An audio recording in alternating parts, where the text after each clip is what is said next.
નમસ્કાર. દિવસભરના તાજા સમાચારોમાં તમારું સ્વાગત છે. તમારી સાથે હું છું પિનલગીરી ગોસ્વામી. સમાચારો વિસ્તારથી જાણીએ એ પહેલા મહત્વના સમાચારો ઉપર એક નજર. નમસ્કાર મિત્રો સ્વાગત છે તમારું અમારી YouTube ચેનલમાં. સૌથી મોટા સમાચાર સામે આવી રહ્યા છે જગન્નાથ મંદિરના મહંતની પ્રતિક્રિયા સામે આવી છે. 27 જૂન 2025 રોજ અમદાવાદમાં 148મી રથયાત્રા યોજાઈ ગઈ. આ રથયાત્રા દરમિયાન ગજરાજ વિફર્યા હતા. એવી અટકળો ચાલતી હતી કે રથયાત્રામાં વિફરેલ હાથીને વનતારા મોકલવામાં આવ્યા હતા. જે અંગે જ્યારે જગન્નાથ મંદિરના મહંત દિલીપદાસજીને પૂછવામાં આવતા તેમણે જણાવ્યું છે કે અમારો કોઈ ગજરાજ વન રાજા નથી મોકલ્યો. વનતારાની ટીમ આવી હતી, તપાસ કરીને ગઈ છે. મિત્રો, અન્ય મહત્વના સમાચારની વાત કરીએ તો સુરતમાં ભારે પવન સાથે વરસાદ. રાજ્યમાં વરસાદી માહોલ જામ્યો છે. ભારે પવન સાથે વરસાદ પણ વરસી રહ્યો છે. ત્યારે સુરતમાં ભારે પવન સાથે વરસાદ આવતા 200 વર્ષ જૂનું ઝાડ પણ ધરાશાયી થયું છે. દિલ્હી ગેટ ગોપાલજીની હવેલી નજીક આવેલું 200 વર્ષ જૂનું વૃક્ષ ધરાશાયી થતા રિક્ષા અને મકાનને નુકસાન થવા પામ્યું છે. ઘટનામાં કોઈ જાનહાનિ થવાના અહેવાલ નથી. ઘટનાની જાણ થતા ધરાશાયી થયેલ વૃક્ષને તંત્ર દ્વારા હટાવવાની કામગીરી હાથ ધરવામાં આવી હતી.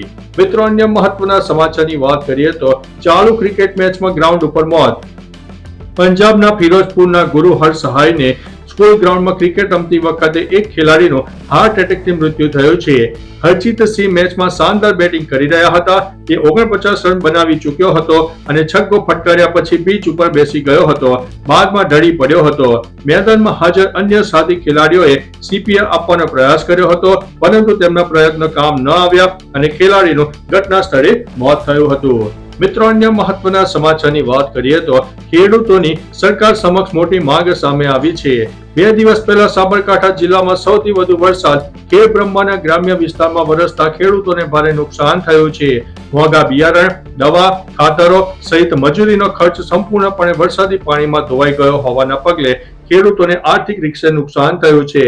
સ્થાનિક ખેડૂતોની માંગ છે કે ઝડપી નુકસાનીનું સર્વે થાય તેમજ ખેડૂતોને વળતર ચૂકવાય. મિત્રો, અન્ય મહત્વના સમાચારની વાત કરીએ તો સસ્તા અનાજની દુકાન ઉપર હોબાળો. વડોદરાના વાઘોડિયામાં સસ્તા અનાજની દુકાન પર ગ્રાહકો દ્વારા હોબાળો કરવામાં આવ્યો હતો. ખેરવાડી ગામમાં સંચાલક સમયસર અનાજ નહીં આપતો હોવાથી લોકોમાં રોષ ફેલાયો હતો અને રાશનની દુકાનમાં જ લોકોએ હોબાળો મચાવ્યો હતો. લોકોનું કહેવું છે કે છેલ્લા 1 મહિનાથી અનાજ માટે ધક્કા ખાઈએ છીએ, અમને સમયસર અનાજ મળતું નથી. મિત્રો, અન્ય મહત્વના સમાચારની વાત કરીએ તો ગજરાજને મારવા મુદ્દે તપાસ. રથયાત્રામાં હાથી વિફર્યા, જેનો વિડીયો સોશિયલ મીડિયામાં વાયરલ થયો. આ સિવાય બીજો એક વિડીયો પણ વાયરલ થયો, જેમાં મહાવત ગજરાજને દંડાથી મારતો હોય તેવો વિડીયો દેખાઈ રહ્યો હતો. આ વિડીયો વાયરલ થતા અમદાવાદમાં ગાયકવાડ પોલીસે અરજીના આધારે તપાસ હાથ ધરી છે. વિડીયો ક્યારનો છે અને મહાવત કોણ છે તે અંગે તપાસ હાથ ધરવામાં આવી રહી છે. આ ઘટનામાં 10 થી વધુ લોકોના નિવેદન લીધા છે. પોલીસને શંકા છે કે આ વિડીયો રથયાત્રા અગાઉનો છે. મિત્રો, અન્ય મહત્વના સમાચારની વાત કરીએ તો પુત્રના વિયોગમાં માતા મોતને ભેટી. ઉત્તરાખંડ કેદારનાથ હેલિકોપ્ટર દુર્ઘટના બની હતી. ઘટનામાં જયપુરના પાયલટ રાજવીર સિંહ પણ મૃત્યુ પામ્યા હતા. રાજવીર સિંહના 13મા દિવસે તેમની માતાનું પણ અવસાન થયું. મળતી માહિતી મુજબ રાજવીરના મૃત્યુ પછી તેમની માતાની તબિયત સતત બગડતા તેમને સારવાર માટે જયપુરની કવાટિયા હોસ્પિટલમાં દાખલ કરવામાં આવ્યા હતા. જ્યાં રાજવીરની માતાના પુત્રના મૃત્યુનું દુઃખ સહન કરી શક્યા નહીં અને શનિવારે તેમનું મૃત્યુ થયું છે. મિત્રો, અન્ય મહત્વના સમાચારની વાત કરીએ તો અમદાવાદમાં થયું છે પાણી. માત્ર થોડા વરસાદમાં જ અમદાવાદ શહેર બેટમાં ફેરવાઈ ગયું છે. અન્ય પડેલા સામાન્ય વરસાદમાં પણ CTM વિસ્તારમાં ઘૂંટણસમાં પાણી ભરાઈ જવા પામ્યા. રસ્તા પર પાણી ભરાઈ જવાને કારણે અહીંનું જનજીવન અસ્તવ્યસ્ત બની ગયું છે. લોકોએ મહાનગરપાલિકાની કામગીરી સામે આક્રોશ વ્યક્ત કર્યો છે. CTM જેવા વિસ્તાર કે જ્યાં વસ્તી વધુ છે અને વાહન વ્યવહાર છે, ત્યાં મ્યુનિસિપલ તંત્રના આવા મેનેજમેન્ટને લઈને લોકોમાં ભારે અસંતોષ છે. મિત્રો, અન્ય મહત્વના સમાચારની વાત કરીએ તો વિરમગામ ગ્રામ્ય વિસ્તારમાં ધોધમાર વરસાદ. અમદાવાદના વિરમગામ સહિતના ગ્રામ્ય વિસ્તારમાં ધોધમાર વરસાદ શરૂ થઈ ગયો. વિરમગામ, માંડલ સહિત ગ્રામ્ય વિસ્તારમાં ભારે પવન સાથે વરસાદ વરસ્યો. વિરમગામમાં 3.11 ઇંચ વરસાદથી શહેરના ભરવાડી દરવાજા, ગોલવાડી દરવાજા, પરકોટા સહિતના રસ્તા ઉપર પાણી ભરાઈ ગયા. ઉપરાંત માંડલમાં પણ સતત વરસાદથી મામલતદાર કચેરીની બહાર પર પાણી ભરાઈ ગયા હતા. મિત્રો, અન્ય મહત્વના સમાચારની વાત કરીએ તો પેટલાદમાં ધોધમાર વરસાદ. રાજ્યમાં સાર્વત્રિક વરસાદની આગાહી કરવામાં આવી છે ત્યારે મધ્ય ગુજરાતના આણંદના પેટલાદ પંથકમાં પણ ધોધમાર વરસાદથી ઠેર ઠેર વરસાદી પાણી ભરાઈ ગયા.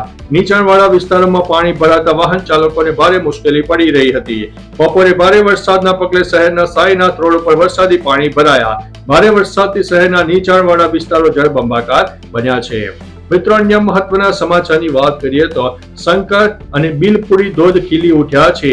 છેલ્લા 4-5 દિવસથી સમગ્ર રાજ્યમાં વરસાદી માહોલ જામ્યો છે ત્યારે ભારે વરસાદને કારણે વલસાડના ધરમપુરમાં ધોધ અને ઝરણા વરસાદી પાણીથી જીવંત થયા છે.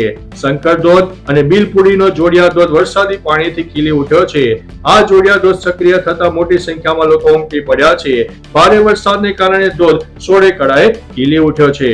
મિત્રો, અન્ય મહત્વના સમાચારની વાત કરીએ તો તસ્કરોએ દાન પેટીનું લોક તોડી નાખ્યું. તસ્કરો હવે ધાર્મિક સ્થાનોને ચોરીના નિશાન બનાવી રહ્યા છે. વિસનગર તાલુકામાં આવેલ સુપ્રસિદ્ધ તરભ બાળીનાથ ધામમાં મોડી રાત્રે તસ્કરો ત્રાટક્યા હતા. મંદિરમાં ગર્ભગૃહની બહાર મૂકેલી દાન પેટીનું લોક તોડીને તસ્કરો અંદાજિત 75 થી 80 હજાર રૂપિયા ચોરીને ફરાર થઈ ગયા હતા. ઘટના અંગે મંદિર સંચાલકો દ્વારા ફરિયાદ નોંધવામાં આવી છે. ચોરીની આ ઘટના સીસીટીવી કેમેરામાં પણ કેદ થઈ ગઈ છે. મંદિરમાં ચોરી બાદ ભક્તોમાં રોષ ફેલાયો છે.